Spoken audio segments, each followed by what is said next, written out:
Sim, todo ângulo me favorece. Ser bonito e não é fácil. Você não entende isso, cara. Você não entende, mas um dia você vai entender. Quando eu tinha a sua idade, também era meio desfavorecido. Hoje que deu uma enfeitada. Tô brincando. Vamos lá, gente. Tema dessa aula.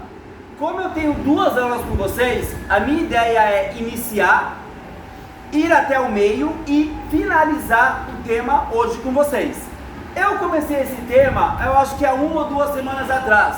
Mas como hoje eu estou gravando, tem pouca gente, eu me dou ao luxo, e me deram 2 aulas, eu me dou ao luxo de reiniciar e dar uma aula de novo para vocês. Então, para alguns, isso aqui vai servir como uma espécie de revisão.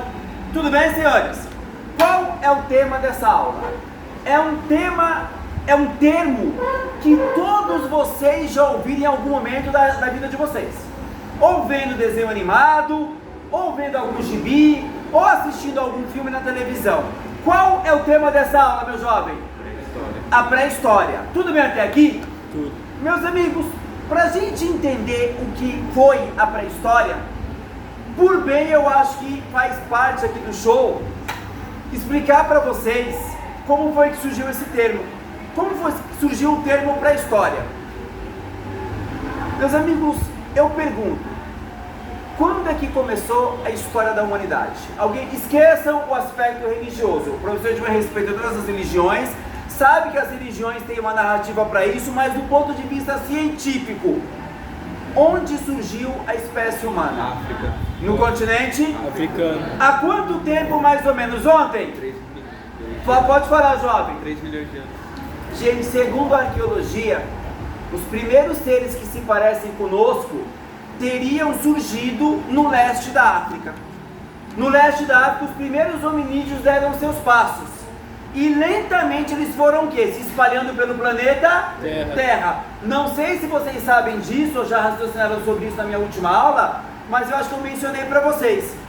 Cada lugar do mundo não tem uma fauna específica? Sim. Por exemplo, se você for na floresta amazônica, existem animais que são daquela região, correto? Certo. Por exemplo, você consegue imaginar um urso polar, aquele branco, rolando nas dunas do deserto do Saara? Não. Não há possibilidade. Você consegue imaginar um tigre andando na Avenida Paulista? Então perceba que cada região do mundo tem uma fauna específica, correto? Um dos poucos animais que você encontra em toda a superfície do planeta é a espécie humana. Você encontra seres humanos no meio do gelo? Não. Sim, os esquimós vivem em iglus no meio do gelo. Você encontra seres humanos andando de camelo nas regiões mais tórridas do deserto do Saara? Na floresta amazônica, lá no canto mais esquecido, você encontra o ser humano? Não sei se vocês assistiram no Fantástico, semana retrasada, falou sobre os povos isolados. São comunidades indígenas que ainda não fizeram contato com o restante do Brasil. Então a FUNAI vai lá, vê de longe, fotografa de longe, mas não tem autorização para travar. Porque onde o ser humano ele trava ali o contato, vocês sabem que o bicho pega depois. Deu para entender? Então percebam que a espécie humana está em todo o planeta Terra. Vocês entenderam o que eu estou falando? Então da África, o que aconteceu? A espécie humana se espalhou. Meus amigos, o que estuda a história? Ela estuda a história do ser humano no tempo. Eu já expliquei para vocês. O nosso planeta Terra, ele existe há 4 bilhões de anos. A matéria que eu explico para vocês, que é a história, ela não estuda a história do planeta Terra. Qual é a disciplina que estuda a história do planeta? A formação dos mares, das montanhas, é a geologia. A história não estuda a geologia. Ela vai estudar o que, meus amigos? A história da espécie humana. Alguma dúvida em relação a isso? Então percebam, a espécie humana existe há 3 milhões de anos. Ela está aqui até hoje, não está aqui até hoje? São 3 milhões de anos de história, não é isso? Certo. Eu pergunto, gente, existem pessoas estudiosas no mundo? Existem. Existem pessoas que vivem muito no mundo? Sim. Existem pessoas que amam história? Sim. Mas por mais que o cara seja inteligente ou a mulher seja inteligente, ela consegue pegar os 3 milhões de anos e colocar na cachola de uma vez? Não. Não dá, velho. Ninguém consegue aprender toda a história de uma única vez. Vocês conseguem entender isso? Como é seu nome, meu filho? Tássio, deixa eu te fazer uma pergunta. O senhor aprecia uma pizza? Gosta de uma? Qual é o sabor de pizza que o senhor mais gosta? Carne seca. Cara, né, filho? Quando eu era pequeno, dizia pra minha mãe, tipo, vamos comer uma pizza hoje? Ô, mãe, vamos, né? Uma coisa rara. Vamos pedir, mãe? Só mussarela. Era mais barata. Mussarela e no máximo, quando tava remediado, aquela linguiça lá cortada. No máximo. Essas mais camarão, carne seca, isso aí não tinha condições antes, só via, né? Deixa eu te fazer uma pergunta. O senhor gosta de pizza de carne seca? O senhor consegue pegar uma pizza inteira, meu parceiro, inteira, e socar na boca de uma vez? Nem você, nem eu consegue. Por quê? A nossa boca, ela tem um tamanho. O nosso maxilar, ele abre no ângulo. Por mais que você goste da pizza, você não tem como colocar uma pizza inteira dentro da sua boca. Mas os pizzaiolos são pessoas inteligentes. Eles sabem que você não consegue comer uma pizza de uma vez. Mas isso não quer dizer que ele não consiga comer uma pizza sozinho. É diferente. Vocês entenderam a diferença das perguntas? Uma coisa é você colocar na boca de uma vez. Ninguém consegue. Agora, mano, um tubão de tubaína, uma Netflix ali, uma chuva do caramba, uma pizza, mano, dá 10, 11, quando dá 5 da manhã, filho, a pizza já era. Você come a pizza inteira, não come? Deixa eu te fazer uma pergunta, Tássio. O pizzaiolo, ciente que você não consegue colocar uma pizza na boca, ele sabe que você não consegue, mas quando ele tira a pizza da fornalha, ele põe ali dentro da forminha de papelão, o que ele faz? O que ele faz com a pizza? Pode falar. Ele corta em fatias, por quê, meus amigos? Porque fica muito mais fácil você fazer o quê? Comer. Você não consegue colocar toda dentro da boca, correto? Mas você consegue comer ela de maneira fatiada, correto? Por que eu fiz essa analogia com vocês? Para que vocês entendam o seguinte: a história humana, pensem nela como uma grande pizza. Não tem como você colocar ela inteira dentro da sua cachola, da sua mente. Não tem como. É como uma pizza que você não consegue colocar na boca, correto? O que os historiadores então fizeram para que a gente conseguisse estudar a história de maneira mais organizada? O quê? Exatamente o mesmo processo de uma pizza. Ele vai dividir a história humana em grandes pedaços. E aí, meus amigos, vai nascer um desenho que todos vocês já viram em livros. Todos vocês já viram. Qual é o nome do desenho que ele pega a história humana e divide? Peraí.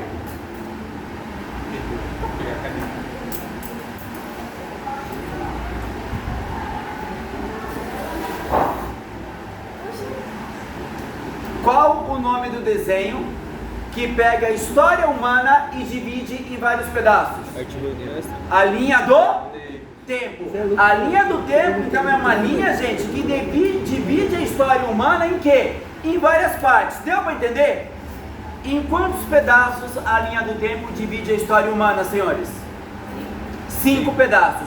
Isso vocês vão encontrar em livros de história de qualquer lugar do mundo. A linha do tempo é uma ferramenta universal. Como a história humana é dividida na linha do tempo? Primeiro período, a famosa pré. Segundo período, a antigo e. Terceiro período, a idade. Quarto período e o último período, contemporânea. Eu pergunto para vocês, nós que estamos vivos hoje, nós estamos em que pedaço ali da história? Contemporânea.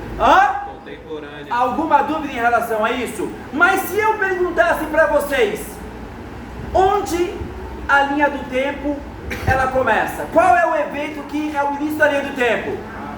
Não. Qual é o evento? Foi na África, mas qual que é o evento? O surgimento da espécie humana. Então vamos aqui tentar entender a linha do tempo. Quando começa e quando termina a linha do tempo? Professor, a linha do tempo começa com o surgimento da espécie e ela vai até hoje. Alguma dúvida sobre o que eu estou falando, senhores? Mas vocês sabem, meus amigos, que a linha do tempo ela tem alguns problemas. Ela é a ferramenta mais usada hoje ainda, mas ela nos últimos 30 anos, a linha do tempo tem sido severamente criticada. Por quê? Ela foi feita por historiadores europeus, homens cultos, homens que dominavam a escrita e homens que dividiram a história da humanidade. Só que perceba o que eles fizeram. Eles dividiram a linha do tempo de acordo com a história da Europa, não levaram em consideração a história dos vários povos que habitam o planeta Terra. Alguém pode me dizer qual é o nome do preconceito que coloca a cultura europeia, a biologia europeia no centro de tudo? Eurocentrismo. Eurocentrismo. Meus amigos, guardem muito bem essa palavra, o eurocentrismo. Por quê?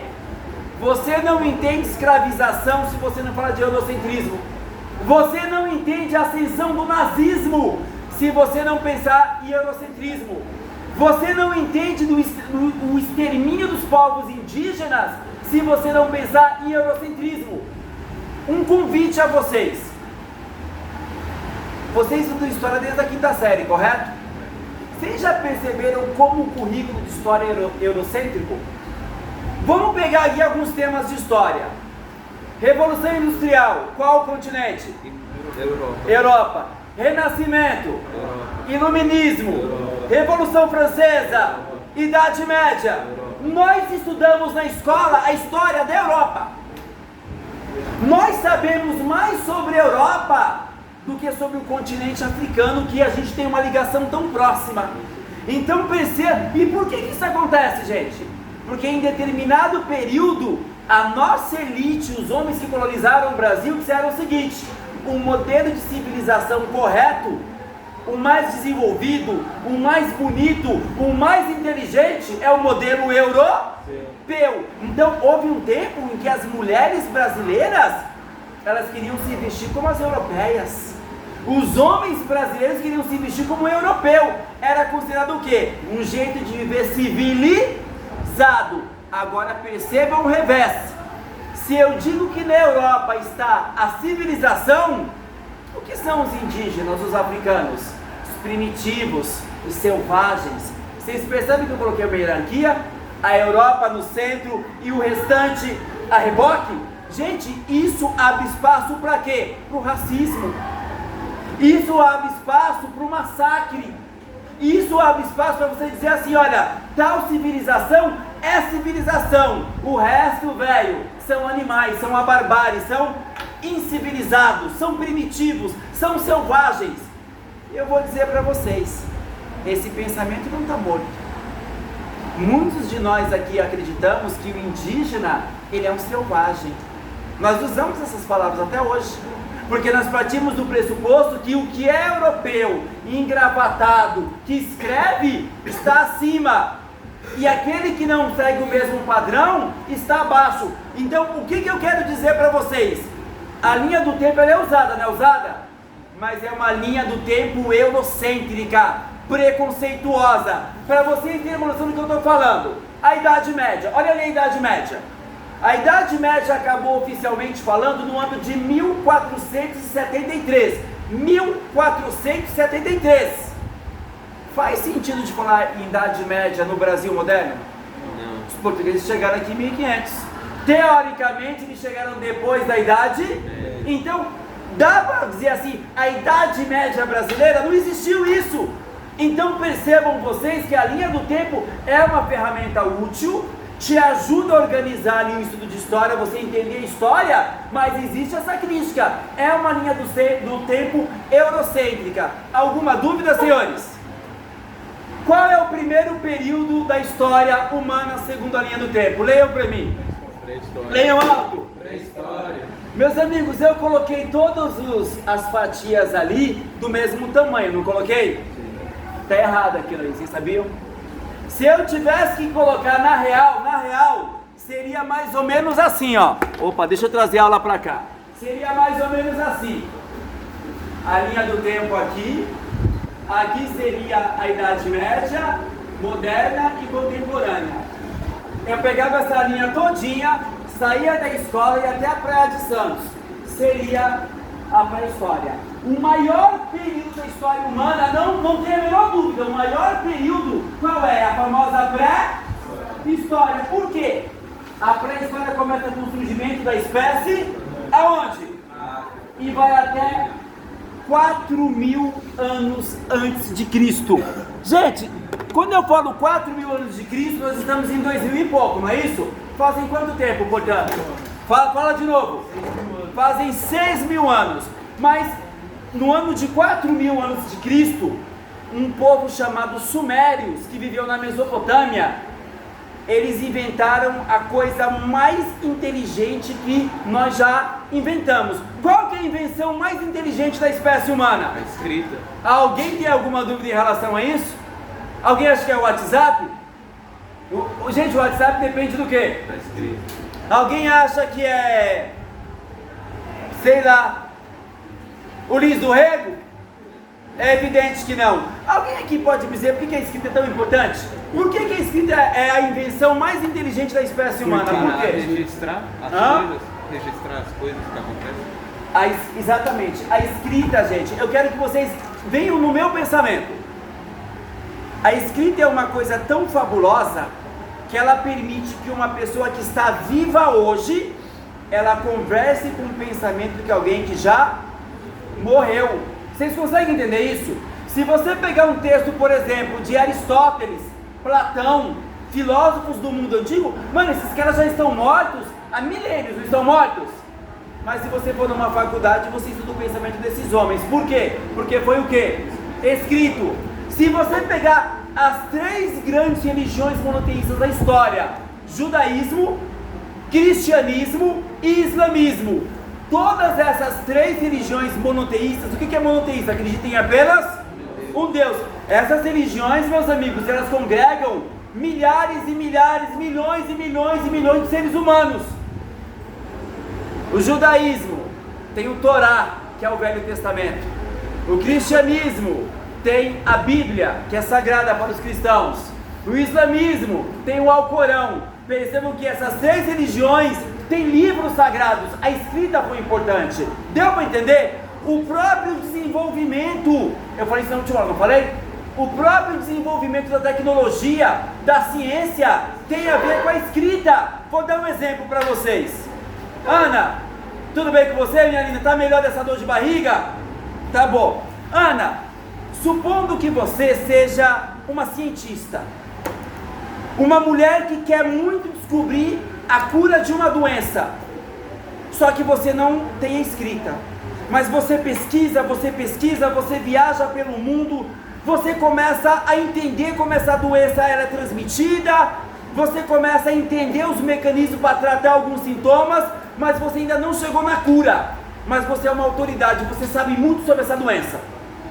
Só que quando você atingiu os seus 60 anos, aconteceu com você o que vai acontecer, infelizmente, mas vai acontecer com todo mundo, você vai morrer. Tudo que você aprendeu, tudo, se você não comunicou a alguém, se você não deixou registrado, o que acontece? Morre junto com você, é enterrado com você, correto? Mas se um jovem, ele pega as suas anotações e começa a dar prosseguimento, você concorda que a ciência vai se acumular? Meus amigos, boa parte da tecnologia, da ciência que nós temos hoje, ela foi acumulada através do quê? De sistemas escritos. Deu para entender? Alguma dúvida sobre o que eu estou falando, senhores? Então percebam o quanto a escrita é importante. A escrita, meus amigos, ela foi inventada por um povo chamado Sumérios. Eles escreviam em argila, na lama, deixavam secar no sol e aquilo valia como um registro escrito. Tudo bem até aqui? O que é a famosa pré-história? Guardem bem o que eu vou falar. É o período que marca o nascimento da espécie humana até a invenção do quê? Da escrita. Alguma dúvida sobre o que o professor Edivan acabou de falar? Alguma dúvida? Meus amigos, eu acho que expliquei na última aula, mas antes de avançar eu quero fazer uma pergunta. É correto dizer que vai responder essa pergunta para mim a nossa futura médica. Ela vai responder. Como é o nome dela? Tainá, ouça a minha pergunta. Ouça. Se não souber, filha, tudo bem. Se você soubesse tudo, vocês estariam aqui, gente. Se tem um lugar que é permitido vocês errarem com gosto, é a escola. Deu para entender? Tainá, me responda uma pergunta. É correto a afirmativa de que na pré-história os seres humanos, eles conviveram com os dinossauros? Tem certeza? Quem te ensinou isso? Falei sobre isso? Falou. O ser humano colocou a mãozinha assim num dinossauro? Não estou chamando de dinossauro, cara, pelo amor de Deus. O ser humano colocou a mãozinha no dinossauro? Porque a espécie humana surgiu há 3 milhões de anos. Os dinossauros, como vocês sabem, eles sucumbiram há 65 milhões. Então há uma diferença aí de 62 milhões de anos. Então, isso é papo de filme. Tudo bem, senhores? Posso continuar a explicação? Meus amigos, agora eu quero problematizar com vocês. Pré-história. História todo mundo sabe o que é, uma ciência, correto? Correto. Meus amigos, mas qualquer palavra na língua portuguesa, eu quero dialogar com aquela moça, aquela linda ali, uns brincos bonitos, um cabelo brilhante, exuberante, né? Como é seu nome, minha linda? Manuela. Manuela quer dizer Deus está conosco. Emanuel quer dizer isso, Manuela quer dizer uma coisa parecida. Manuela, me responde uma pergunta, por gentileza. O que quer dizer a palavra pré? Pré-história. Qual é o significado do prefixo pré? Pré quer dizer o quê? Hã? Ela falou, o que ela falou? Antes, ela falou depois. Ela falou depois. Não. Depois é pós, né? Você errou. Pré quer dizer antes. Por exemplo, o meu irmãozinho está na pré-escola. O que é a pré-escola? É aquela creche antes de entrar na escola, não é isso? A palavra pré quer dizer algo que vem antes. Nesse sentido, eu te pergunto, Tássio, qual é o significado da palavra pré-história? Fale mais, você acertou? Fale alto! Fala alto, garoto! Antes da história. Eu quero convidar vocês para um raciocínio. Presta bem atenção, isso cai em vestibular. O nome pré-história é o período dado ao período em que o ser humano surgiu até a invenção da escrita. Isso quer dizer o seguinte, que os milhares de povos, de seres humanos que existiram nesse momento, eles estão antes da história. Concordam comigo? Sim. Concordam? Pela palavra, vou colocar aqui, ó. Presta atenção. Todos os povos que viveram daqui até aqui eram povos ágrafos. O que é um povo ágrafo? É um povo que não desenvolveu a escrita. Eu expliquei para vocês a diferença entre ágrafo e analfabeto? Sim. Expliquei? Sim. Expliquei mesmo? Sim. Por gentileza. A diferença entre um povo ágrafo com um analfabeto é que um não desenvolveu a escrita e o outro tem a escrita, porém não aprendeu. Muito bem. Como é seu nome, jovens? Toca aí, parabéns, meus parabéns. Tá, meus amigos, eu pergunto para vocês. A palavra pré-história traz uma ideia de que a história de verdade, ela surgiu aqui, com o surgimento da... E todo mundo que estava aqui antes, eles estão antes da história.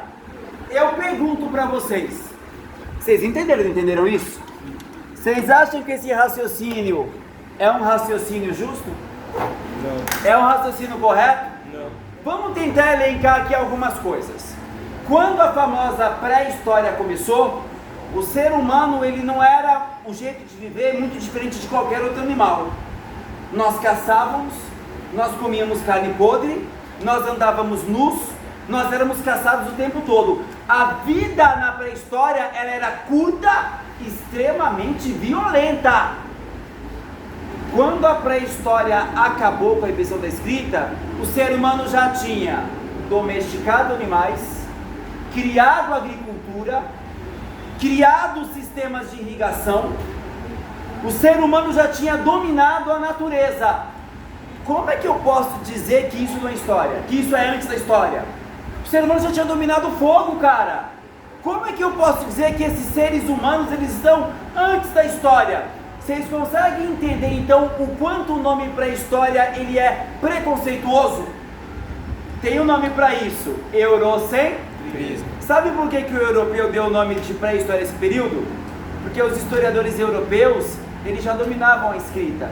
Então eles acreditavam que todos os povos que não tinham dominado eram povos primitivos, que não tinham ou não eram capazes de fazer história. Deu para entender? Quero fazer uma pergunta para vocês. Um povo ágrafo, ele é capaz de fazer história? Sim. Um povo ágrafo, ele é inferior a um povo que tem escrita? O que vocês acham? Vou dar exemplos para vocês. Incas e Maias. Civilizações que existiram aqui na América antes da chegada de Colombo ou de Cristóvão Cabral. Construíram pirâmides, sistemas de irrigação absolutamente sofisticados, tinham toda uma simbologia, todo um conhecimento, inclusive os astecas, eles inventaram algo que todo mundo aqui adora. Chocolate. O chocolate é uma invenção dos astecas. Eu posso dizer que os astecas eles não têm história porque eles não tiveram sistemas de escrita? Não. Meus amigos, então percebam que o nome pré-história é um nome absolutamente preconceituoso. Alguma dúvida sobre o que o professor Edivan acabou de falar? Alguma dúvida? Meus amigos, eu quero discutir agora um outro aspecto com vocês. Quando a gente vai estudar para a história, em qualquer livro, se fala do tipo de vida, como as pessoas plantavam, como as pessoas moravam, mas eu pergunto, se não tinha escrita, como é que nós sabemos, como que é possível construir conhecimento sobre a pré-história? Como é que pode, gente? Armas, culturas, pestes. Os meninos aqui falaram, alguém quer dar alguma sugestão? Tinha como também por comunicação, tipo histórias antigas que foram passadas por gerações a gerações. Mais alguém? Hã? Meus amigos, aqui nós temos duas coisas para conhecer sobre a pré-história e vou dizer mais. A cada ano surge uma coisa diferente. A cada ano surge uma... Por exemplo, eu estava lendo no UOL hoje, não é a pré-história, é a antiguidade. Mas acharam uma cidade no Egito Antigo, não é pré-história, é a antiguidade. Uma cidade que eles pegavam ouro. Então, é uma cidade de 3.000 anos atrás. Todo dia aparece uma coisa. A arqueologia, gente, ela não para. Ela não para. Tira isso da boca, minha filha. Cai no chão, passa rato. Aí vai pegar boqueira. Aí quer dar um beijinho ali fora, tá com a boca toda firme. Desagradável, né, velho? Mas vamos continuar. Meus amigos, como é que a gente constrói conhecimento sobre a pré-história? De duas formas diferentes. Primeiro, análise de fontes. E cai naquilo que você falou: fonte escrita, material, iconográfica. Vocês lembram que eu já expliquei para vocês? Sim. Você vai analisar fontes. Outra coisa importante: conhecimento, dona Ana, e além da análise de fontes, conhecimento interdisciplinar. Alguém nessa sala pode dizer o que é conhecimento interdisciplinar? Algo que você aprende com outras pessoas. Uma boa tentativa, mas errada. Conhecimento interdisciplinar, minha filha, faz um esforço aí. Vai. O que seria? A gente aprende sobre a pré-história através de duas coisas: analisando fontes e através do conhecimento interdisciplinar. O que é o conhecimento interdisciplinar, senhores? Conhecimento. Hã?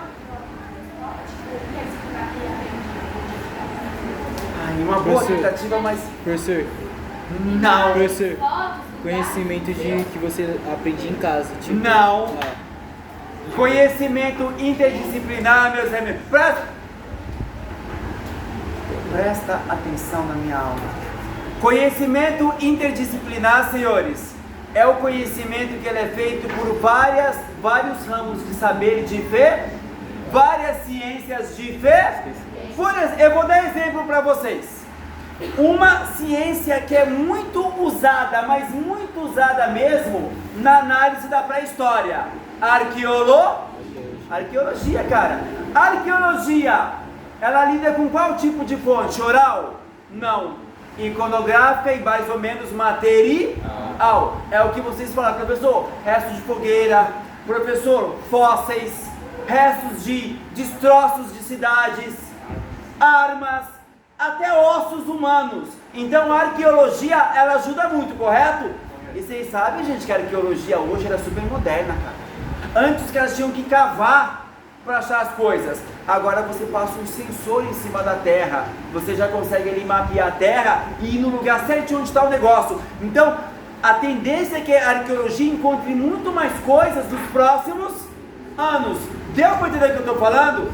Alguma dúvida? Hoje, gente, vocês têm uma noção, você tem impressora 3D, você passa um scanner num pedaço de osso, ela consegue, vocês já viram impressora 3D? Ela consegue fazer um exatamente igual. Para você fazer uma medição, um estudo, é maravilhoso. Então percebam, primeira coisa, uma disciplina, uma ciência, arqueologia.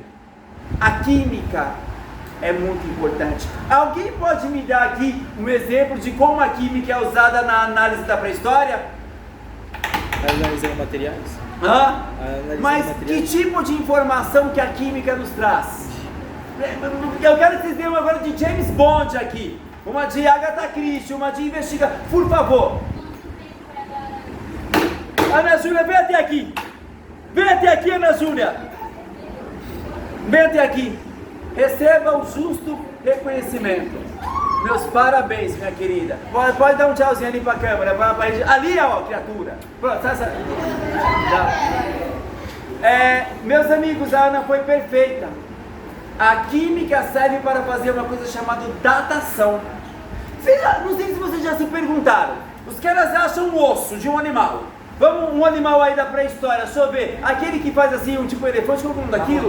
Um mamute. Achou o osso do mamute e alguém fala assim: esse mamute, ele existiu há 15 mil anos atrás.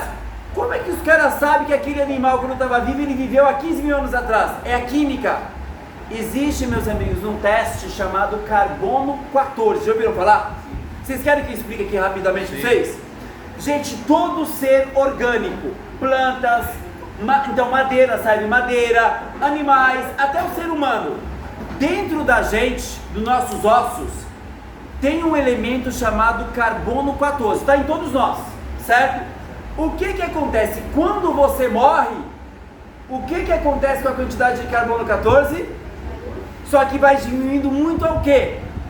Muito os caras acham osso. Eles têm como calcular o quanto ele deveria ter quando ele estava vivo. E vão ver o quanto que ele você consegue datar. Deu para entender o que eu...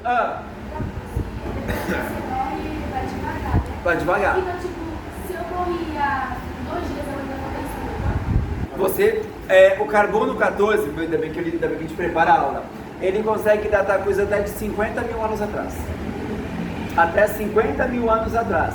Isso quer dizer o seguinte, que no ano de 2000 e... Nossa, muito tempo. 50 mil anos, cara, é muito tempo. É muito tempo.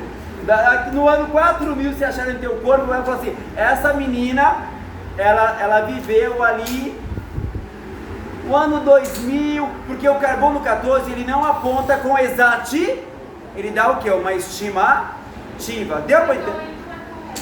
Ele não é 100%, mas ele dá uma noção. Por exemplo, arte rupestre, aqueles desenhos, aquilo ali era feito com o quê? Com vegetais.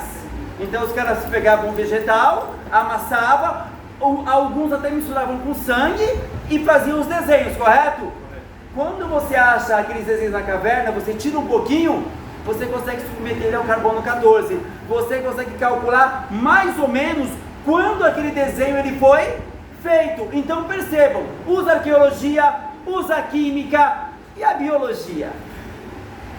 Gente, conhecimento interdisciplinar é isso. É você pegar várias ciências para montar o que? O quebra-cabeça. Alguém aqui pode dizer para que serve a biologia? Estudo de genes. Quando você encontra um fóssil, você vai descobrir se aquele fóssil era de um homem ou de uma. Você vai descobrir pela arcada dentária qual é o tipo de dieta daquela pessoa, pelo tipo de cárie que tem nas coisas. Se você pegar o intestino e o estômago, você vai entender se aqueles seres comiam muita carne, comiam frutos do mar. Olha que informação que a biologia encontrou. A densidade óssea também pode A densidade, exatamente, muito bem, filho. Isso é um menino muito inteligente, mas eu vou dar um exemplo para vocês. Esse é novo. Eu aprendi errado na faculdade. Eu aprendi que na pré-história, o que acontecia? O homem saía para caçar e a mulher ficava não em casa porque eles eram nômades, mas quem caçava era o homem. Vocês sabiam que a biologia descobriu, por conta de algumas lesões em esqueletos de mulheres, que as mulheres também caçavam na pré-história? Como nós sabemos disso? Pelas lesões que encontraram nos membros inferiores, lesões típicas de quem caça. Então, o que se descobriu? Que, contrariando o que a gente sabia antes, as mulheres também tinham um papel de caça na famosa pré-história. Deu para entender o que eu estou falando? Então percebam, conhecimento interdisciplinar é como se você pegasse cada ciência para montar o quê? Um quebra-cabeça. A geografia, alguém aqui pode me dizer como que a geografia, gente, ela pode ajudar aí na pré-história? Desculpa, em que lugar aconteceu? Certo? Usando de exemplo os nômades da África, ele sabe ali onde ele passou. Exato. Quando você analisa, gente, a topografia do local, quando você analisa se aquilo ali era gelo, o clima da região, você começa a dialogar com um tipo de vida. Eu vou dar um exemplo para vocês, um exemplo clássico, que tem a ver com a nossa próxima aula. Durante muito tempo se questionou como a espécie humana chegou no continente americano. Por quê, gente? Porque se você pegar o mapa, o ser humano sair da África, chegar na Ásia, na Europa, o caminho é por terra. Entretanto, existe uma barreira natural da África até a América. Qual que é a barreira natural? O oceano. Mas olha o que a geografia mostrou pra gente. O mundo é redondo, não é? Eu vou para o Estreito de Bering. O mundo é redondo, não é? Se você pegar a última glaciação, o que é a glaciação? Quando tem a última era do... Vocês conhecem a do filme, né? A última era do gelo, a Terra meio que esfriou muito, esfriou? Sim. O que aconteceu, meus... Isso é geografia. O que aconteceu com o nível do mar? Ele aumentou ou ele diminuiu? Ele aumentou. Se você tem gelo congelando, o nível do mar faz o que, gente? Tanto é que está acontecendo... O que está acontecendo hoje? Exatamente o com? As geleiras estão derretendo. O que está acontecendo com o nível do mar? Ele não está aumentando? Na última era do gelo, o nível do mar diminuiu 30 a 40 metros. Se você pegar a região onde é os Estados Unidos, o Alasca e a pontinha da Rússia, hoje é separado pelo mar, tem um braço de mar. Naquele tempo, o que aconteceu? Criou-se uma espécie de passagem. Muitos arqueólogos afirmam que o ser humano ele chegou na América atravessando aquela região na última glaciar. Se não fosse a geografia, nós saberíamos disso. Então percebam, gente, tem gente que acha, tem outras teorias também, mas a gente vai falar isso na próxima aula, que são os barcos, tem a Luzia que eu quero falar com vocês, mas isso é outro papo. Então percebam, se não fosse a geografia, a gente não ia ter esse dado. Deu para entender? A última ali, estratigrafia, alguém sabe o que é isso? Nem eu sabia, pra falar a verdade. Eu aprendi há pouco tempo. Meus amigos, você consegue fazer datação pela estratigrafia. O que é isso? Se você pegar o relevo do mundo, você vai perceber que ele é feito de quê? Em camadas. À medida que você vai tirando as camadas e achando fóssil, você consegue saber em que período aquele animal viveu. Deu para entender? Isso é feito de certa maneira com as árvores. Vocês já viram esse papo? As árvores não tem o tronco da árvore? Dentro do tronco da árvore você vê que tem camadas, não tem? Quanto mais... Como é que você calcula a idade de uma árvore? Pela quantidade de camadas que tem. A estratigrafia faz isso, só que não com a árvore, faz isso com o chão, com o relevo. Deu para entender o que eu estou explicando? Até aqui, meus amigos, alguma dúvida? Alguma dúvida? Dá para explicar um pouquinho mais? Dá uma pausa aí para mim, meu filho. Não, na pausa. Meus queridos, vocês entenderam que a pré-história é o maior período da história humana. A pré-história, a gente pode dizer que acabou ontem. Se você pegar toda a história humana, 99% da nossa história é a pré-história. Alguns livros de história já não usam a palavra pré-história. Fala-se pré-literatura, pré-escrita, é uma coisa que está mudando. Pode chegar um dia que não se use mais o termo pré-história. Tudo bem, senhores? Pré-escrita ou pré-literatura. Tudo bem até aqui? Tudo. É um período longo, não é? Então nós vamos aplicar exatamente a mesma lógica da pizza. Qual que é a lógica? É um período longo? O que os historiadores fizeram então? Eles dividiram. Meus amigos, de maneira clássica, como está dividida a pré-história? Em 3 fases. Alguns historiadores vão falar de 4, mas eu vou usar a clássica. 3 fases. Qual que é a primeira fase? Paleolítico, também conhecido como o quê? Segunda parte. Terceira parte. Eu quero convidar vocês aqui a um desafio. Quando os historiadores dividiram a pré-história em pedra lascada, pedra polida e idade dos metais, o que eles observaram, o que critério que eles usaram para fazer essa divisão? Depois,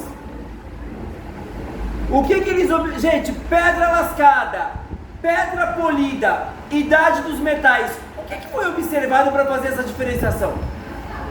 O domínio que eles foram tendo. Fica quieto.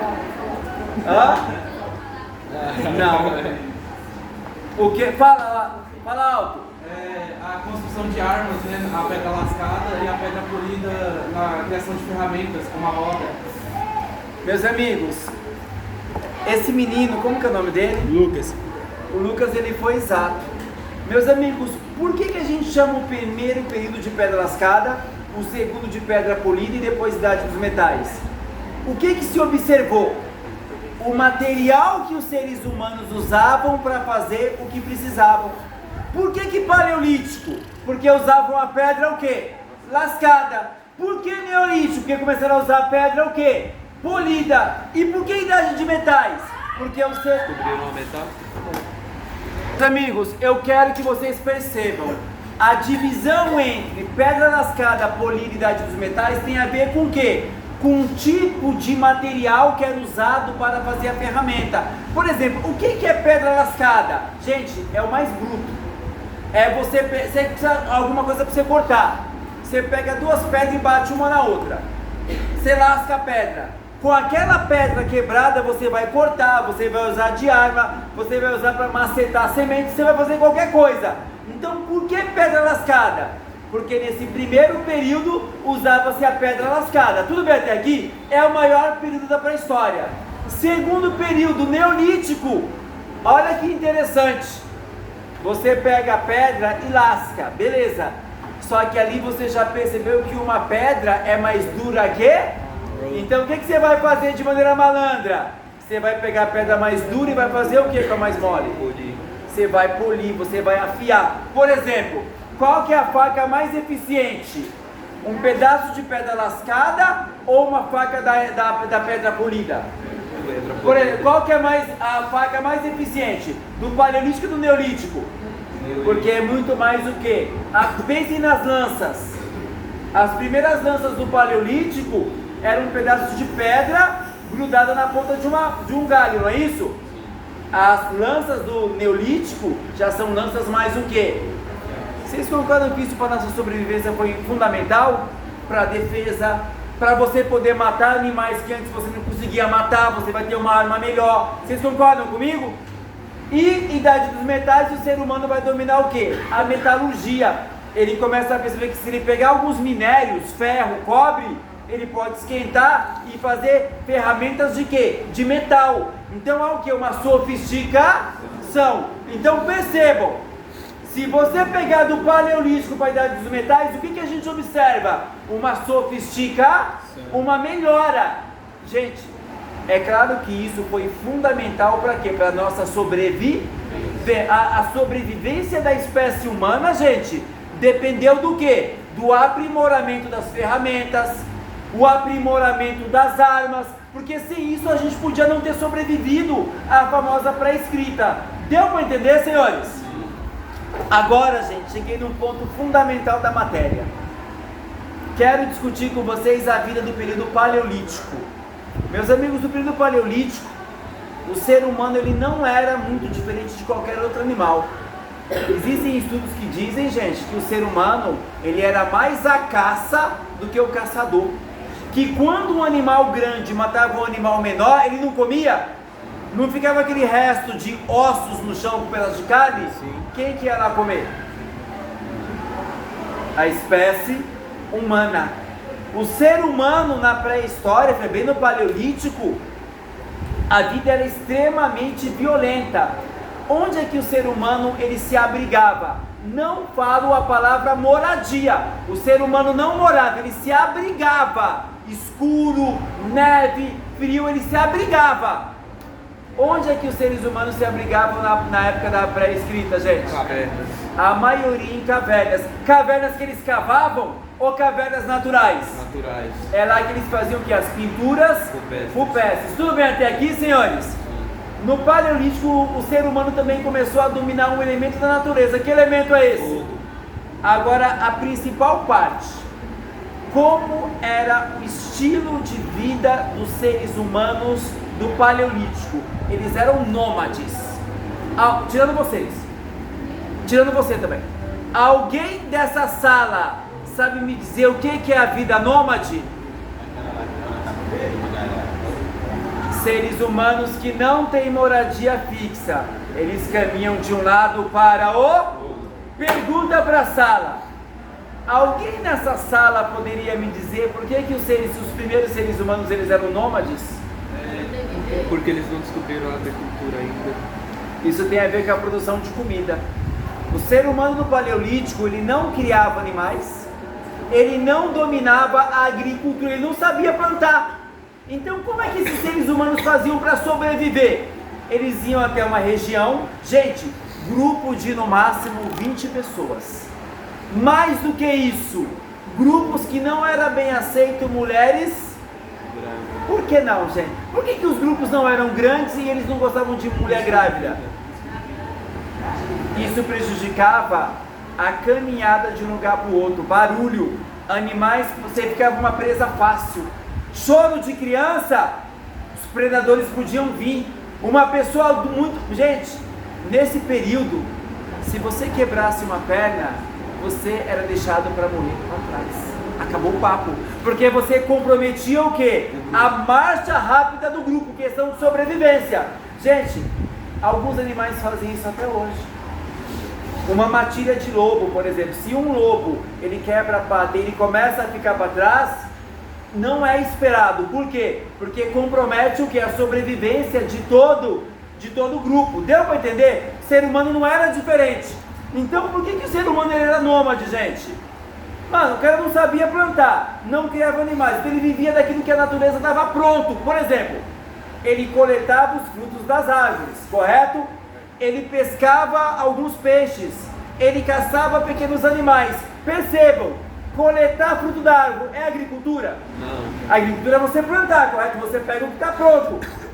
Você caça os animais. Eu pergunto, o grupo chega nessa sala, pega todos os frutos, matam os animais e comem. O que acontece com a quantidade de alimento dessa sala? Diminui. De onde você tira? Que você não põe, o que acontece? Então, por que eles eram nômades? Ia para uma região, acabava. Vai ficar aqui para morrer? Vamos para outro lugar procurar alimento. Por isso que o estilo de vida era o quê? Nômade. Deu para entender o que eu estou falando? Alguma dúvida, senhores? Eu queria convidar vocês agora para uma reflexão. Já foi no sacolão, filha? Já foi no sacolão? Lá tem muito que você pode comer, não é isso? Eu quero que vocês... Hoje nós sabemos exatamente o que a gente pode comer, não sabemos? Sim. Imagina o perrengue na pré-escrita. O cara olhava o fruto de uma árvore. Ninguém conhecia. Ele estava com fome. O que ele tinha que fazer? Mas o que podia acontecer? Vocês têm noção da quantidade de pessoas que já morreram, até a gente saber o que a gente pode comer ou não? Todo mundo aqui gosta de estrogonofe, não gosta? Você coloca aquele champignon, não coloca? Vocês sabem que a maioria dos cogumelos da natureza são o quê? Venenosos. Imagina a quantidade de gente que teve que morrer para que a gente tivesse uma feira e a gente confiasse que tudo que a gente pode comer. Vocês entenderam o que eu estou falando? Esse aprendizado, ele demorou milhares e milhares e milhares de anos. Por exemplo, a mandioca, base da alimentação dos indígenas, e a gente come aqui... Cara, eu não como minha comida... Desculpa, eu sou filho... Peraí. Eu sou filho de nordestino. Eu não coloco um feijão no prato, velho, se eu não jogar a farinha em cima. Eu como farinha, ainda corta a banana em cima, assim, velho. Mas se não tiver farinha, você não vai comer? Ah, Fia, eu como mais sabe aquela coisa Isso aí assim? é frescura. Sabe, eu vou te falar o que não é frescura. Sabe o que não é frescura? Frescura? Não, agora você me desafiou. Sabe o que é frescura? É aquele jovem que não trabalha e o pai dá tudo, e ele fala assim: filho, come isso aqui. Isso aqui eu não como, não gasto. Sabe que faz isso que tem? Agora me desculpa, eu trabalho das 7 da manhã às 11 da noite. Você acha que eu não tenho direito de comer uma farinha, filha? Eu trabalho tanto, filha. Você fala que você compra. Eu tenho coisa que eu não gosto mesmo, mas esse aí é meu gosto. Isso é uma coisa que tem nada a ver com a outra. Tem tudo a ver, mas vem pro meu raciocínio. A farinha vem da onde? Da mandioca? Vocês sabiam que a maioria das raízes, se você sair comendo tudo que é raiz, o que acontece com você? Você vai morrer. Pra gente descobrir que a mandioca, ela não faz mal, gente, quantas pessoas já morreram? Deu pra entender? Pergunta pra vocês.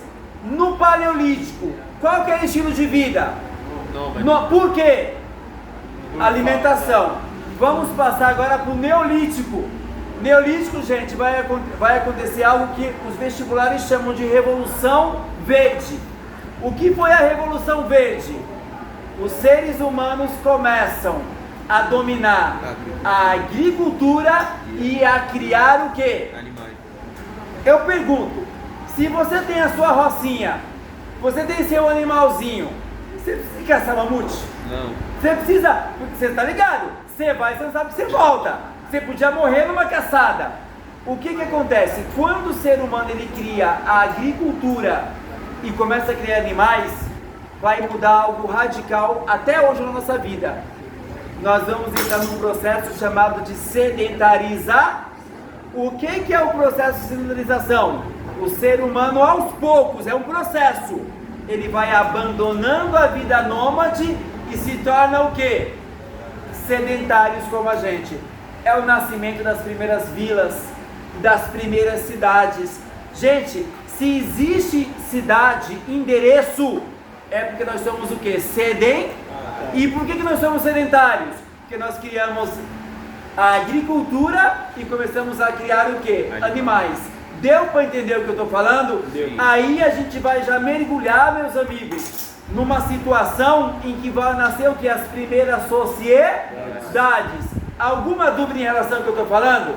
Aqui eu quero polemizar. Posso?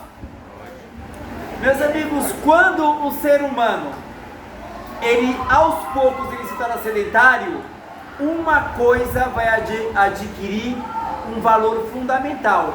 Hoje em dia você tem pessoas ricas e pessoas pobres, não tem? O que uma pessoa tem que ter e não ter para você chamar ela de rica?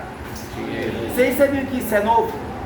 Se você pegar desde a época da sedentarização até o meio da modernidade, a história humana inteira, não é? O símbolo de riqueza não era ter dinheiro. Fala alto! Você acertou! Fala, filha, fala! Era ter o quê?